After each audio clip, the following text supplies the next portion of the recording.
पुराने जमाने की बात है। एक गांव में दो शिकारी रहा करते थे। वे दोनों एक साथ ही शिकार पर जाया करते।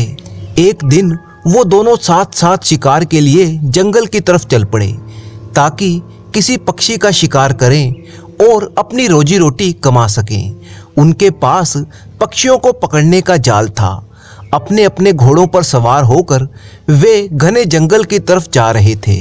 अपने अपने घोड़ों पर सवार वे उस घने जंगल में एक ऐसी जगह पर पहुंचे जहां पर तरह तरह के फूल खिले हुए थे और साथ ही तरह तरह के पक्षियों की आवाजें सुनाई दे रही थी। जब ये दोनों शिकारी ऐसी खुशनुमा जगह पर पहुंचे तो पहले शिकारी ने कहा, आओ दोस्त, कुछ देर तक आराम कर लें और मुंह हाथ धो लें। हम तो ऐसी ही खुशनुमा जगह की तलाश कर रहे थे। ये जगह तो शिकार के लिए भी बहुत अच्छी है। पहले थोड़ा आराम कर लेते हैं। दूसरा शिकारी बड़ा ही अनुभवी था। वो कहने लगा, नहीं मेरे दोस्त, लालच का परिणाम अच्छा नहीं होता। जो बातें तुम्हें लुभा रही हैं उनमें अपना मन मत लगाओ और जिस काम के लिए हम आए हैं सबसे पहले वही करते हैं। कल की बात का किसे पता, इसीलिए देर ना करो और चलो अपना जाल बिछाओ और कुछ पक्षी पकड़कर वापस चलते हैं और अपने दूसरे काम करते हैं। दोनों शिकारियों ने वहां पर अपना जाल बिछा दिया और चारों तरफ दाने बिखेर दिए और कुछ ही दूरी पर जाकर छिपकर बैठ गए ताकि कोई पक्षी या बहुत सारे पक्षी दाना चुगने के लिए आएं और जाल में फंस जाएं। दोनों शिकारी दम साधे हुए बैठे थे, लेकिन कुछ देर बाद वे थक गए। साथ ही उन्हें नींद भी आने लगी थी। तभी अचानक उन्होंने देखा कि एक बहुत ही खूबसूरत पक्षी जाल के नजदीक आ गया और रास्ते में बिछे हुए दाने चुगना चाहता था। दोनों शिकारी सांस रोके हुए ये सब देख रहे थे और सोचने लगे कि देखें आगे क्या होता है। उस पक्षी ने जैसे ही दानों को देखा तो आगे बढ़कर दाने चुगने लगा और अगले ही पल वो बेचारा पक्षी जाल में फंस गया। दोनों शिकारी खुशी से चिल्लाने लगे और भागकर जाल के पास जा पहुंचे और पक्षी को पिंजरे में डाल दिया। तब शिकारियों को ख्याल आया कि शाम का समय हो चुका है और कुछ देर में ही सूरज ढलने वाला है। इसीलिए अपना सामान घोड़ों पर लादकर वे लौटने की तैयारी करने लगे। लेकिन पहले शिकारी की इच्छा थी कि इस जगह पर कुछ देर और ठहरा जाए और इसी तरह का कोई दूसरा पक्षी भी पकड़ा जाए। इसीलिए उसने अपने दोस्त को रोकते हुए कहा, अरे भाई, अभी तो हमारा भाग्य जागा है और तुम जाने के लिए तैयार भी हो गए। दूसरे शिकारी ने कहा, हमारा भाग्य और रोजी यही थी जो अब हमें मिल चुकी है। देखो, अब अंधेरा छाने वाला है, इसलिए किसी दूसरे पक्षी के आने की कोई उम्मीद नहीं है, बल्कि इस बात का खतरा ज़्यादा है कि कहीं कोई खतरनाक जानवर ना आ जाए और पक्षी पकड़ने की बजाय हमारी जान खतरे में ना पड़ जाए। लेकिन पहले शिकारी को तो लालच ने घेर रखा था, इसीलिए वो कहने लगा, नहीं, यहाँ कोई खतरा नहीं है। जहाँ तक मेरी नज़र जाती है सब कुछ शांत है। मैंने तो यहाँ पर कभी किसी शेर को नहीं देखा जिसने हमारा रास्ता रोका हो और ना ही कोई खतरनाक जानवर यहाँ पर दिखाई दिया।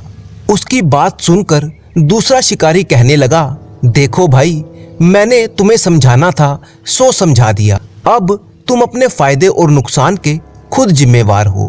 अब तुम वापस नहीं जाना चाहते तो यहाँ पर अकेले ही रह जाओ, लेकिन मैं तो हर हालत में वापस जाऊंगा और इस पक्षी को भी अपने साथ ले जाऊंगा और इसे बेचकर आधी रकम तुम्हारे हवाले कर दूंगा। ये कहकर वो वहां से चला गया और अपने साथी को वीरान जंगल में अकेला छोड़ गया। दूसरा शिकारी जब नगर के पास पहुंचा तो उसे घोड़ों की टापों की आवाज सुनाई दी और वह एक तरफ खड़ा हो गया ताकि आने वालों को रास्ता दे सके। लेकिन वो घुड़सवार शिकारी को देखकर रुक गए। तभी शिकारी ने देखा कि देश का राजा सामने से आ रहा था। राजा ने शिकारी को देखते ही पूछा, ओ भले आदमी, तुम यहाँ पर क्यों खड़े हो? शिकारी ने कहा, हजूर, मैं अभी शिकार से लौटा हूँ और अपने घर को जा रहा हूँ। फिर उसने राजा को वही खूबसूरत पक्षी दिखाया जो उसने अपने साथी की मदद से पकड़ा था। राजा ने ज्यों ही पक्षी को देखा तो हैरानी से बोला, सचमुच ये तो बड़ा ही खूबसूरत पक्षी है। क्या तुम इसको बेचोगे ताकि मैं इसे अपने बगीचे में रख सकूं? ये मेरे पास बहुत ही खुश रहेगा और अपनी मीठी आवाज से मेरा दिल लुभाएगा।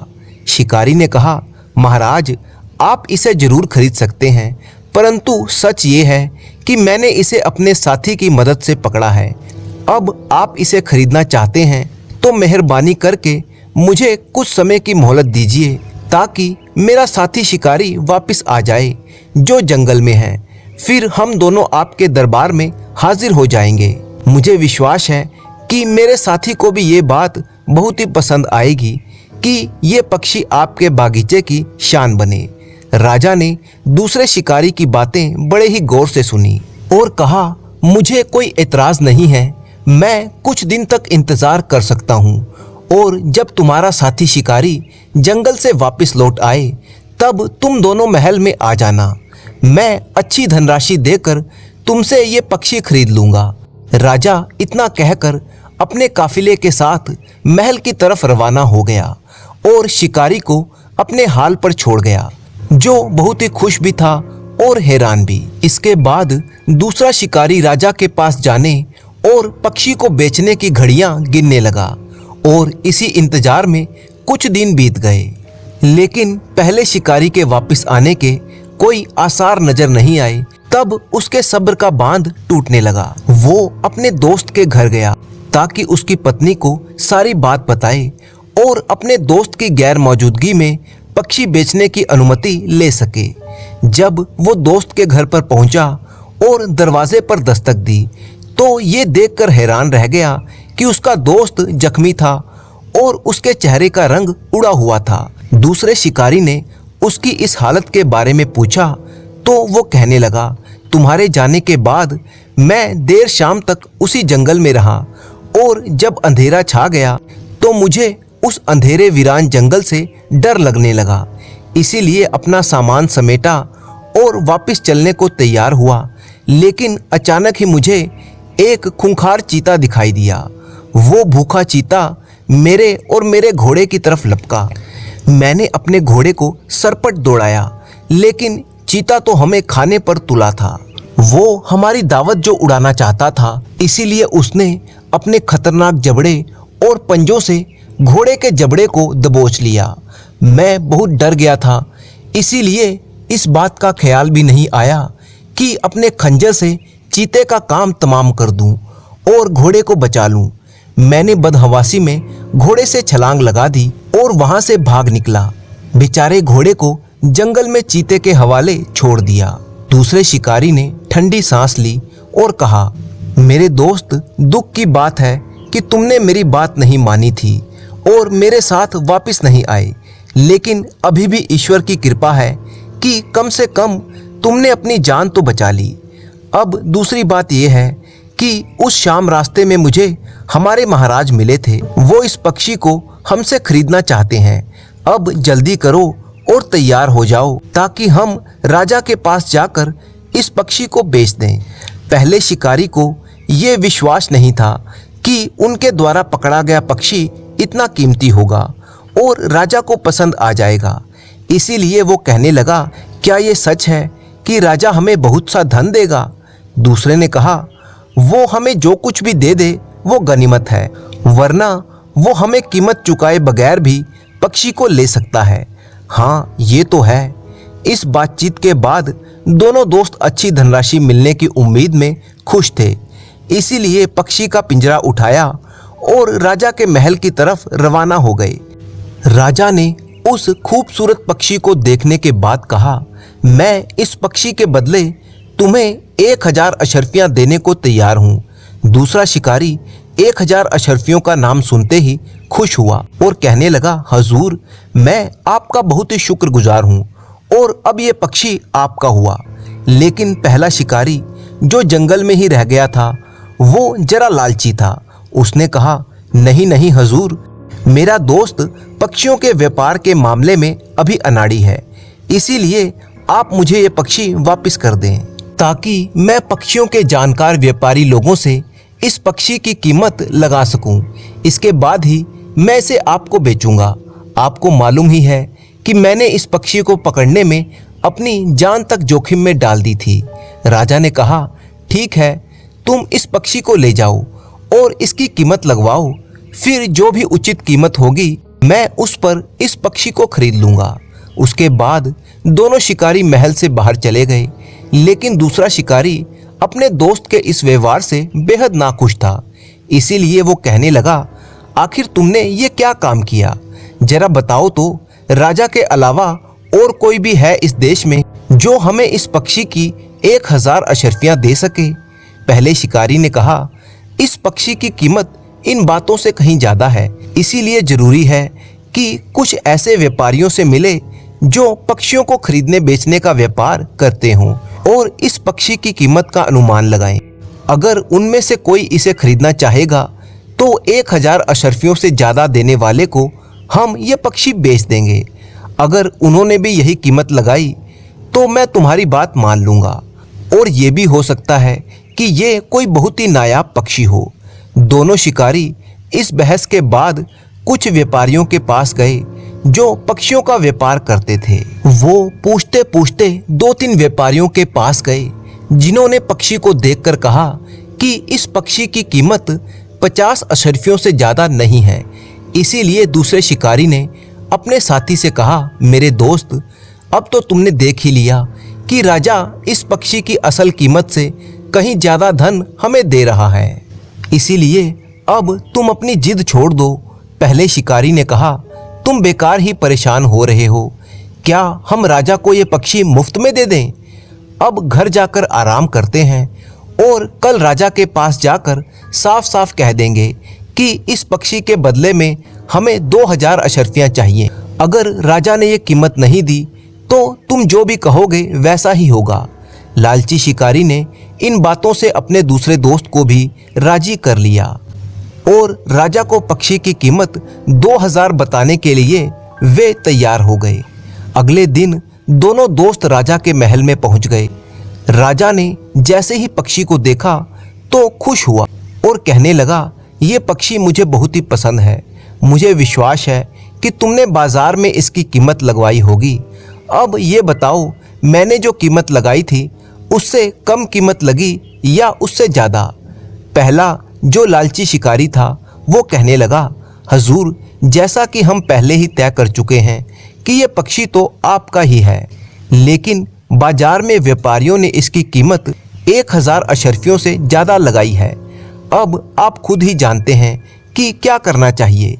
राजा ने कहा, अगर ऐसी बात है तो मैं पहली कीमत से 1000 अशर्फियाँ और बढ़ा देता हूँ, और मेरा विचार है कि इस पक्षी की कीमत 2000 अशर्फियाँ ठीक रहेंगी।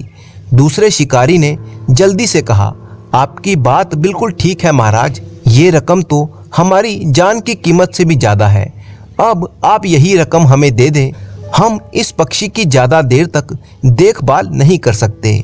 लेकिन उसके साथी ने उसकी बातों को काट कर कहा, महाराज, आपकी इस दयालुता के लिए हम आभारी हैं, लेकिन इस पक्षी की कीमत इन बातों से कहीं ज़्यादा है। राजा ने कहा, अगर तुम्हें यह कीमत मंजूर नहीं है तो दोबारा जाओ और इसकी सही कीमत लगवाओ। मुझे कोई परेशानी नहीं है, लेकिन जल्दी ही कोई फैसला लो। मैं इस खूबसूरत पक्षी को ज़्यादा दिन अपने से दूर नहीं रख सकता। दोनों शिकारी वहाँ से चले गए। दोनों ही कोई फैसला नहीं ले पा रहे थे। तब लालची शिकारी ने अपने साथी से कहा, तुमने देख लिया कि हम राजा से जो भी कीमत मांगेंगे वो हमें दे देगा, क्योंकि ये एक नायाब पक्षी है और राजा को बहुत ही पसंद है, और इसकी कीमत इससे भी कहीं ज़्यादा है जो राजा हमें देना चाहता है। उसके साथी ने कहा, लेकिन व्यापारियों ने तो इसकी कीमत सिर्फ 50 अशर्फियाँ ही लगाई थी। पहले ने कहा, अरे भाई, ये भी तो हो सकता है कि उन्हें इस पक्षी की कीमत मालूम ही ना हो, शायद उन्होंने अपने जीवन में ऐसा पक्षी देखा ही ना हो। दूसरे ने कहा, मुझे तुम्हारी बात पर कोई संदेह नहीं है, परंतु राजा के व्यवहार पर मुझे संदेह है। भला ये कैसे हो सकता है कि राजा हमारी हर बात पर राजी हो जाए? लगता है उसके दिमाग में कुछ और चल रहा है। पहले लालची शिकारी ने कहा, ये सिर्फ तुम्हारा वहम है। ऐसा भी तो हो सकता है कि राजा चाहता हो कि हम अगर आगे भी ऐसा कोई पक्षी पकड़ें तो सिर्फ उसी को बेचें। इतना कहकर वो नगर के एक सुनार की दुकान की तरफ चल दिया। उसके साथी ने कहा, भाई तुम सुनार के पास क्यों जा रहे हो? वो बोला, राजा से इस पक्षी की जो भी कीमत मिलेगी उससे हमारी जिंदगी बदल जाएगी, तो क्यों ना मैं अपनी पत्नी के लिए एक सोने का जेवर बनवा लूं। अरे अभी तो धन मिला भी नहीं और तुम पहले ही खर्च करने पर उतारू हो गए। परंतु उस लालची शिकारी पर इस बात का कोई असर ना हुआ। उसने सुनार से एक जेवर पसंद किया और कुछ धन उसे पेशगी के रूप में दे दिया और बाकी का धन कुछ दिनों के बाद देने का वायदा करके हार को अपने लिए सुरक्षित रखवा लिया। अगले दिन वो दोनों पिंजरा उठाकर राजा के पास हाजिर हुए। राजा ने उनका हालचाल पूछा और पक्षी को देखकर कड़क आवाज में हंसता रहा और कुछ देर में कहने लगा, अच्छा हुआ कि तुम लोगों ने कुछ फैसला ले ही लिया। मुझे भी ये पक्षी बहुत पसंद है, इसीलिए बेहतर होगा कि मुझे इसकी आखिरी कीमत तुम बता ही दो। पहले लालची शिकारी ने कहा, महाराज मेरा अंदाजा है कि इसकी कीमत 5000 अशर्फियों तक हो सकती है, लेकिन हमें पता चला है कि कल एक पक्षियों का बहुत बड़ा व्यापारी नगर में आने वाला है, इसीलिए इसकी सही कीमत वही हमें बता सकता है। आप मेहरबानी करके हमें एक दिन का समय और दे दीजिए ताकि आपके या हमारे दिल में किसी तरह का कोई शक ना रहे। राजा ये बात सुनकर पहले तो कुछ देर तक चुप रहा, फिर पहले की ही तरह जोर जोर से हंसने लगा और जब थक गया तो कहने लगा, हाँ हाँ तुम ठीक कहते हो, मैं कल तक इंतजार कर लेता हूँ, लेकिन इसके बाद ज्यादा इंतजार न करूँगा। महाराज आप निश्चिंत रहें, हम कल ये पक्षी आपको पेश कर देंगे। वो दिन भी हवा की तेजी की तरह से गुजर गया। वो दोनों शिकारी पिंजरा लेकर महल में आए। राजा ने उन्हें देखते ही कहा, तुम्हें इस नायाब पक्षी की कीमत मालूम हो गई? क्या तुम तैयार हो कि तुम 5000 अशर्फियां लेकर ये पक्षी मुझे दे दो? अब राजा ने उस पक्षी को पिंजरे से निकालकर अपने पास रख लिया और उसे प्यार करने लगा। पहला शिकारी ज्यादा इंतजार ना कर सका और बोला, हजूर आप इस पक्षी के बदले हमें 10,000 अशर्फियां दे दें, बल्कि इस पक्षी की कीमत तो 10,000 अशर्फियों से भी ज्यादा है। राजा कुछ देर तक चुप रहा, फिर कहने लगा, जरूर जरूर तुमने उचित कीमत ही बताई है, लेकिन मैं चाहता हूं कि तुम्हें 10,000 अशर्फियों की बजाय 12,000 अशर्फियां दे दूं। क्या तुम अब राजी हो? दूसरे शिकारी ने कहा, महाराज ये कीमत तो बहुत ज्यादा है, बल्कि हमारे अनुमान से भी ज्यादा है। लेकिन उसके साथी ने कहा, महाराज आपने जो कीमत लगाई है, अगर आप थोड़ी सी रकम और बढ़ा दें तो आपकी बहुत ही मेहरबानी होगी। राजा ने जब ये बातें सुनी तो जोर जोर से हंसने लगा और खजाना मंत्री को बुलाने के लिए आवाजें देने लगा। खजाना मंत्री डरते डरते वहां पर आया। राजा ने लालची शिकारी की तरफ इशारा करते हुए खजाना मंत्री को आदेश दिया कि अभी और इसी समय जाओ और राज्य का सारा खजाना इस शिकारी के सामने ढेर कर दो। खजाना मंत्री राजा की बातों को समझ ना सका, इसीलिए कहने लगा, महाराज आप क्या कहना चाहते हैं और सारा मामला क्या है? मैं राज्य का सारा खजाना इस मामूली से शिकारी के हवाले कैसे कर सकता हूँ? राजा जो लगातार उस पक्षी के सिर पर प्यार से हाथ फेर रहा था, उसने हंसते हुए दोनों शिकारियों की तरफ देखा और पक्षी को हवा में उछाला और उड़ा दिया। फिर बोला, इस पक्षी के लिए ये पक्षी बहुत ही कीमती और नायाब है और मैं इसके बदले जो भी कुछ दे सकता हूँ वो कम ही होगा। अपनी बात खत्म करके वो जोर जोर से हंसने लगा। राजा इतना हंसा कि लगता था कि वो राजगद्दी से नीचे ना गिर जाए। राजा की बातों से और खजाना मंत्री को बुलाने से लालची शिकारी समझ गया कि मेरे साथ मजाक किया जा रहा है और जब राजा हंसते हंसते थक गया तो दोनों शिकारियों को देखकर कहने लगा, वाह रे शिकारी, क्या बात है तुम्हारे पक्षी की, ये तो नायाब है और मुझे इसकी कीमत का अंदाजा ही नहीं। दूसरे शिकारी ने कहा, महाराज, मैं तो शुरू से ही 1000 अशर्फियों पर राजी था। राजा ने पहले शिकारी की तरफ इशारा करते हुए कहा, लेकिन तुम्हारे इस साथी की वजह से ये रकम भी तुम्हारे हाथ से चली गई और मैं तो पहले ही दिन से समझ गया था कि ये आदमी ऐसा लालची है कि मेरी हर पेशकश को ठुकरा देगा। इसीलिए मैंने फैसला कर लिया था कि कुछ समय इसी सवाल जवाब में गुजार दिया जाए और मुझे भी अपने मन को बहलाने और मनोरंजन करने का एक मौका मिल जाएगा। मैं खुद भी राजपाट के कामों में इतना उलझा हुआ और इतना परेशान था और अब खुश हूँ कि इस पक्षी का मालिक बन गया हूँ और मुझे 50 अशर्फियाँ भी खर्च नहीं करनी पड़ेगी। सच में तुम दोनों ने मेरा बहुत ही मन बहलाया और मनोरंजन किया है। लालची शिकारी ने कहा, महाराज, क्या वाकई आप इस पक्षी के बदले में हमें कुछ भी नहीं देना चाहते? राजा ने कहा कि मैं सिर्फ यह कर सकता हूँ कि तुम्हें किसी प्रकार की कोई सजा नहीं दूंगा और वो भी सिर्फ इसलिए कि तुमने मेरा मन बहलाया है। अब देर ना करो और जल्दी से जल्दी यहाँ से चले जाओ। अगर तुमने देर कर दी तो मैं अपना फैसला बदल दूंगा और शायद मैं तुमको सजा भी दे दूं। ये सुनकर दोनों शिकारी घबरा गए और वे दोनों महल से निकलकर तेजी से भागने लगे कि कहीं ऐसा ना हो कि राजा उन्हें कोई सजा सुना दे। लालची शिकारी की तो हालत ये थी कि उसको काटो तो खून ना निकले। तब उसके साथी ने पूछा, अरे भाई, तुमने अपना नायाब पक्षी राजा को किस कीमत पर बेचा? उसी कीमत से बेचा जितने में राजा ने उसे खरीदा है। फिर कभी दोबारा उसने महल की तरफ मुड़कर नहीं देखा।